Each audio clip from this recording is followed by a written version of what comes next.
Hello and welcome to the Bath Studio School's coverage of the General Election 2017. My name is Morgan Maggs. And I'm Alex Sutherland. Today we have Joe Rayment, who is the Labour candidate for Bath. Hello Joe, nice to see you come along. Thanks for inviting me. Because of course we are at school, we're young people, we're going to start with some education questions. Yep. So diving in at the deep end, why not? There have been many reports that say education funding for schools is in crisis. What's your view on this? I think that's absolutely right. You know, what we're seeing is per pupil schools funding falling. The Conservatives and the Liberal Democrats will both say that they will protect schools funding in cash terms. But that doesn't take into account the fact that bills are rising. Obviously, wages for teachers need to go up for them to be able to afford things. And that means that the amount of money that can be spent on education is falling. We've seen the Conservative plans for the next 5 years would see funding at this school per pupil fall by over £500 a year. For the Liberal Democrats, fall by over £100 a year. And Labour's plans would put per pupil funding up in real terms over the next 5 years. So that would mean an extra teacher in the Bath Studio School. Under the Conservative plans, it would mean one fewer teacher. And across Bath, we'll see the same thing repeated in nearly every school, culminating in the fact that under the Conservatives, we'd have 75 fewer teachers in the city. Under the Liberal Democrats, 26 fewer teachers, and under Labour, 52 more teachers. I think that's really important because, you know, if we neglect education, that's going to have knock-on effects down the line.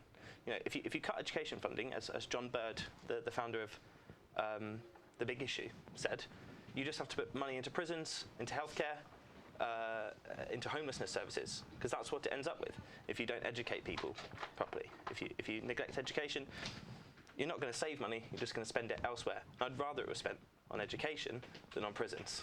You know, that's just a fundamental belief. Yeah, right. Absolutely. Again, with young people, many children and young people have mental health issues, and the number is rising as the years go on. And the queues and the waiting lists to see professionals with companies like CAMS and Off the Record is actually really high. I myself has been waiting on a waiting list for about 6 to 7 months just to see a counsellor for my first session, and it's really shown that the kids these days are not getting the support they need. And I was just wondering, what is the Labour Party planning to do about that problem? That waiting time is absolutely unacceptable. Since 2010, people have started talking more about mental health, I think, and you see people repeating the line, we must have parity with physical health. Mental health and physical health must have parity, and you repeat it over and over again. But what have we seen in reality? It's 6,000 fewer specialist mental health nurses in this country, and that's why we've seen waiting lists not go down but go up for mental health services, especially for young people. You know, Labour's plans are to increase health funding across the board, you know, with our and fully costed our extra spending on the NHS, and to make sure that we ring-fence that money for mental health and increase the proportion of it that's spent on children and young people's mental health funding. Because if we sort out mental health services for children and young people, then we have to spend less on interventions for major mental health crises in the future. You know, it's just like with anything, any health issue. If you spend it early on prevention and on early intervention, then you spend less on expensive interventions down the line when it's got too late. I think a lot of people have also got they're worried about where the funding for that is going to come from. If you could tell us more about that, if you can. Yeah, you know, I think that there's what's going on in politics at the moment is that people are expected to reel off numbers off the top of their heads. You know, there's some numbers that I can. Yeah, I can tell you that it's £30 billion into the NHS over the next 5 years, and I can tell you that our manifesto is fully costed. You know, the Conservatives' manifesto is not fully costed. They've said they don't need to fully cost it. You know, and we've offered to have our manifesto looked over by the Office for Budget Responsibility, so that they can see that it is fully costed, and the Conservatives have said that they wouldn't do that. You know, so and also there's this thing where you're expected to have one policy of tax to match another policy of spend. I actually view it more as a whole. You know, this is all of our spending, this is all of our tax. it's not just like this policy matches with this one. Yeah. But yeah, if you look at our manifesto, you'll see fully costed. Every penny is accounted for. Well, moving on to the public sector and sticking with money, if you don't mind. Yeah. The Prime Minister has stated that there's no magic money tree for pay rises in the public sector. This includes nurses, doctors, police, ambulance, teachers, all across the board.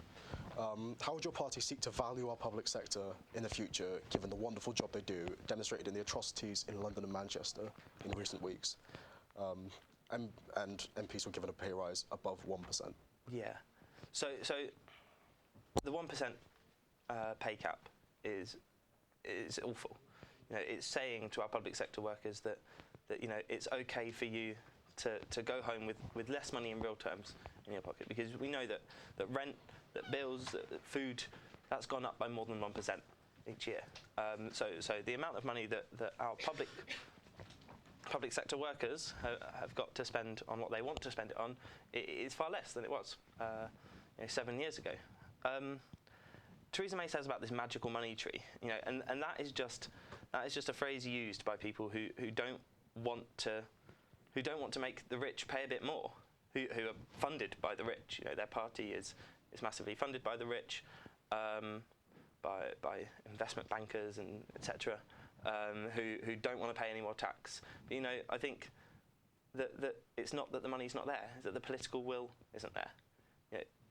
Where we've got a situation where we've got 30 people every night sleeping on our streets in Bath, where we've got 1 in 5 children living in poverty, where we've got 3 food banks because people can't afford to eat, where the RUH was on red alert for 5 weeks, and where this summer head teachers are going to have to choose which teachers they're going to make redundant. I don't think that's an acceptable position for our country to be in, for our city to be in. And there is money out there. There's money in the corporations that have had tax cuts. There's money with the wealthiest who've had tax cuts. There's money with the tax avoiding companies that the Tories are just unwilling to take action on. There is money there in order to pay our public sector what they deserve, especially for what you said about running towards the danger in Manchester and in Westminster and on London Bridge. People that run towards danger when everyone else runs away, those people have had their pay cut in real terms. I think that again is unacceptable. We cannot be a country that cuts the pay for police officers who run towards a terrorist with a knife. You mentioned the RUH, and of course we'll get to the NHS. Yeah. The NHS is, in crisis. We all know that, and it's clear that they haven't got enough funding, not enough doctors, not enough resources. And from your point of view, what are you going to do about the NHS and in turn the RUH with your party? So Labour's plans for the NHS, like I said, an extra £30 billion over the next 5 years. That's what it needs, just in order to keep up with the changing demographic. We've got an ageing population, so actually the pressures on the NHS are just greater every year as it is. So in order to keep up with that, we need to increase NHS spending by 4% each year in real terms, above inflation, just to kind of keep the status quo. And so that's what we've committed to doing. And also we need to remove privatisation from our NHS. We need to remove the private sector from the NHS. That means reversing the Health and Social Care Act, which we've seen what that's ended up with. It's ended up with Virgin running our social care services in Bath. And the way that they won that contract was by saying, over the next 7 years, our spending on social care in Bath will not go up at all. And now either they've found that magical money tree that Theresa May talks about, or what that's going to mean is in 7 years' time that the social care sector in Bath will be worse off. It will mean that either people are getting worse care or fewer people are getting the care that they need. And that's how they've won it, and that's what privatisation does to our NHS and our social care. Absolutely. The Prime Minister has said enough is enough, and our tolerance levels for extremism must be challenged. What's your view, given that the Prime Minister was Home Secretary for 6 years? Yeah. She cut 20,000 police from our streets, and that's not just about responding in the moment to an attack. It's about preventing terrorist attacks, because community police officers are the people who've got their ear to the ground, who know what's going on in the community, and who can respond to things. Again, what I was saying, with health, with education, with mental health, with security, it's about early intervention. You cut early intervention, and you're going to have either more spending or people dying on our streets because police have been cut.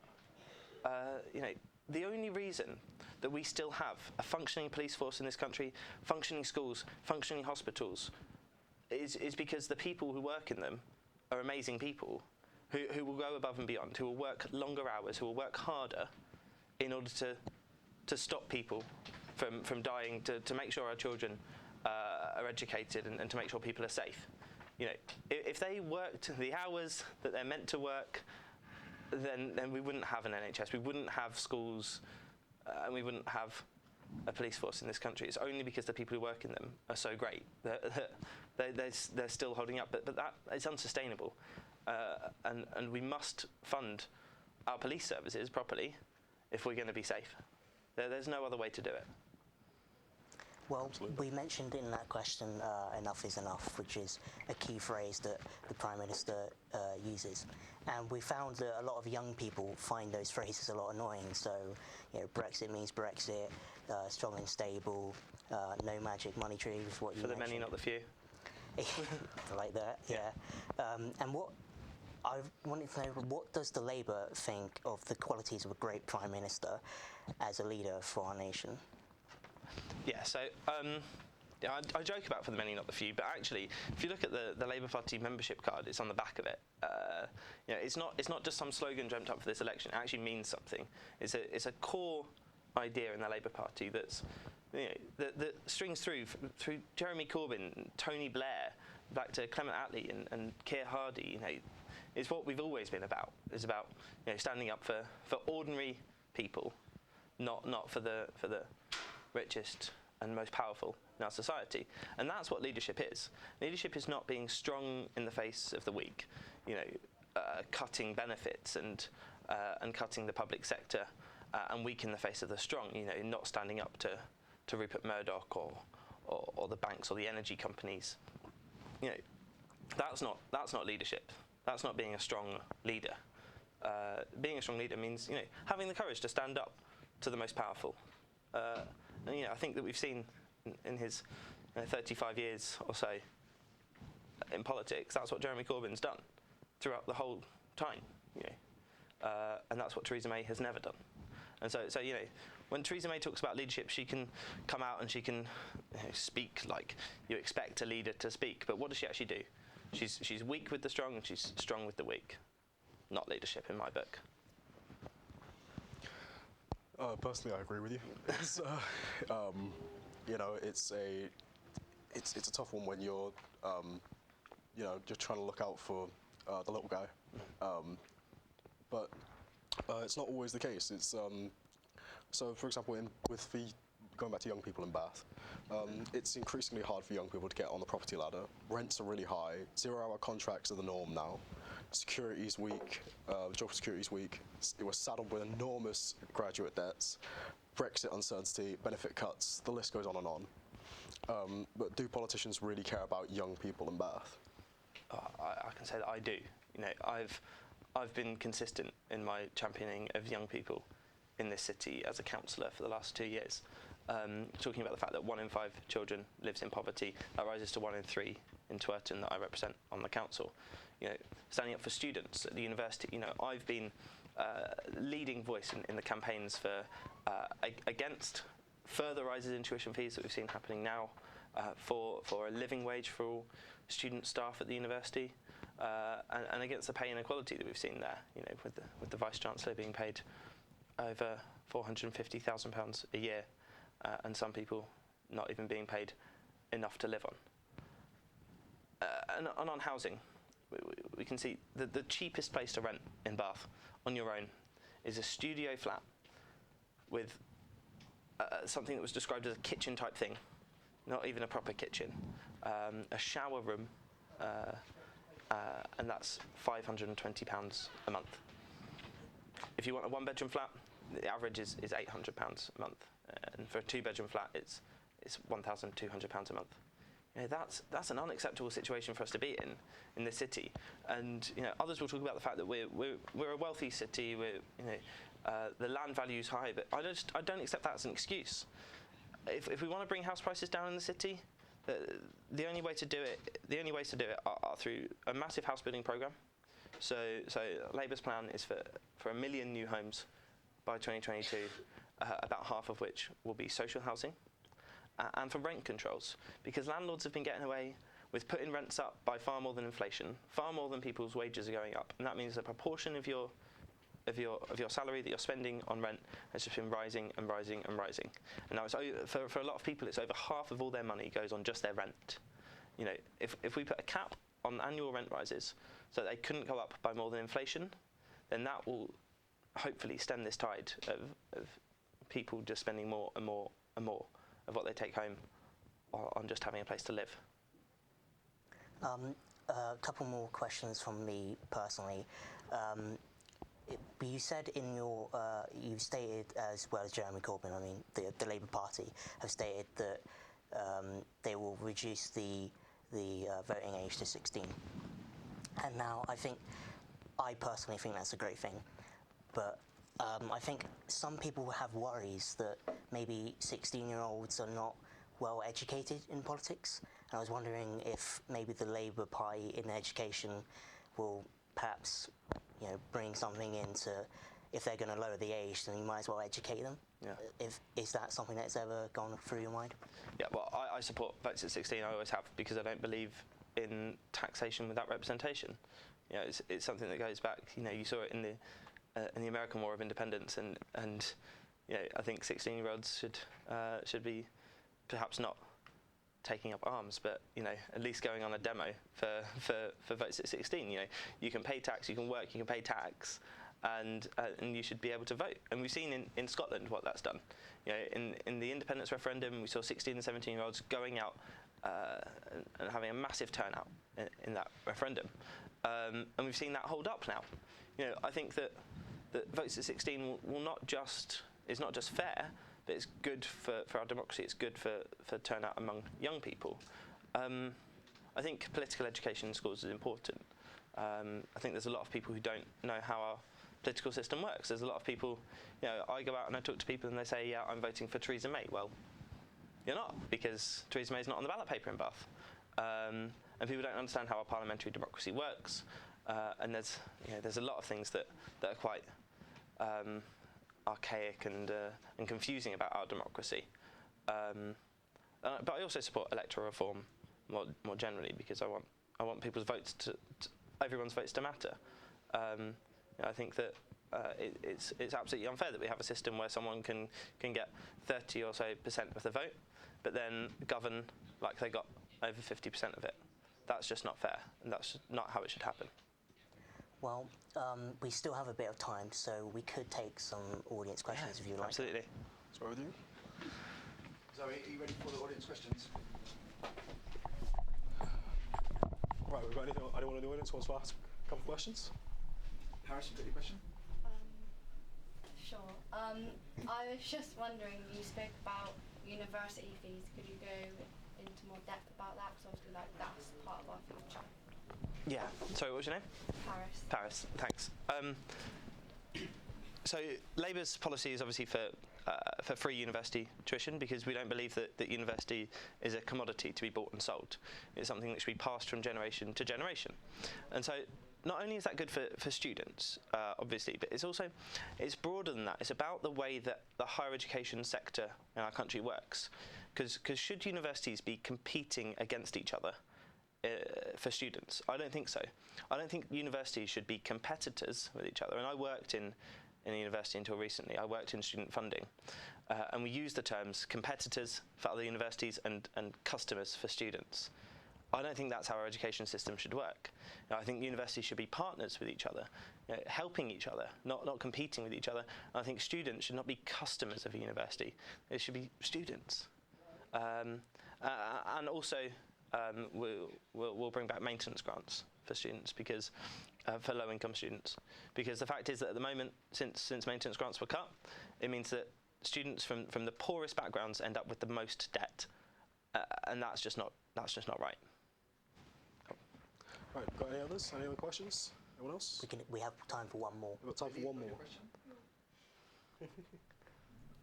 Well, I've got a question anyway. Yeah. So, you were talking about university fees and everything like that. Yeah. It's a huge part of what you're planning to spend. Yeah.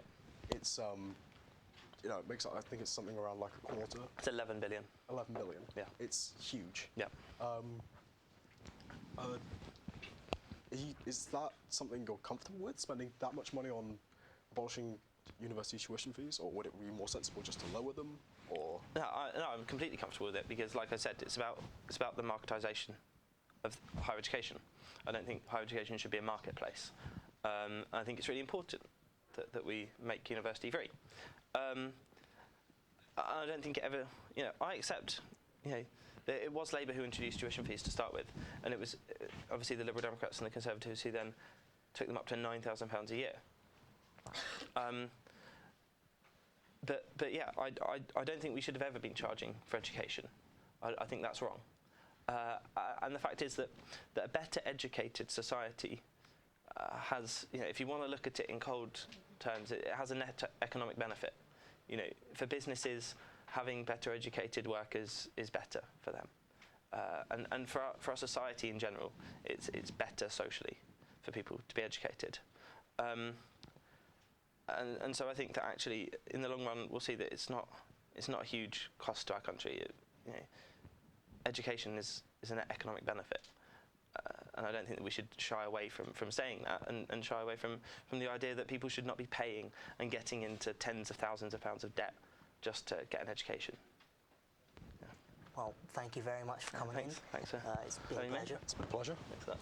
Thank you. Thank you very much. That's all we've got time for now. So thank you very much for watching, and goodbye from the Bath Studio School.